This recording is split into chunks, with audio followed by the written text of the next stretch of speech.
பொதுவாகவே இந்த புரட்டாசி மாதத்துக்கு ஒரு சிறப்புகள் உண்டு.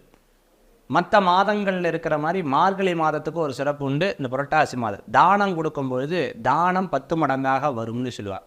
தர்மம் தலை காக்கும், தக்க சமயத்தில் உயிர் காக்கும்னு சொல்லுவாள். உண்மையாகவே இந்த புரட்டாசி மாதம் நம்ம 1 மடங்கு கொடுத்தா 10 மடங்கு இல்லை 1000 மடங்கு நமக்கு திருப்பி கிடைக்கும். ஏன்னா இது பாருங்கள், தெய்வத்துக்கு உண்டான மாதம், பித்ருக்களுக்கு உண்டான மாதம், தேவர்களுக்கு உண்டான மாதம். மனுஷனுக்கு 3 கடன்: தெய்வ கடன், பித்ரு கடன், தேவ கடன். இந்த 3 கடன்களையும் பூர்த்தி செய்யக்கூடிய மாதமாக இருக்கங்காட்டி இந்த மாதத்தில் தர்மம் நம்மளை நிச்சயமாக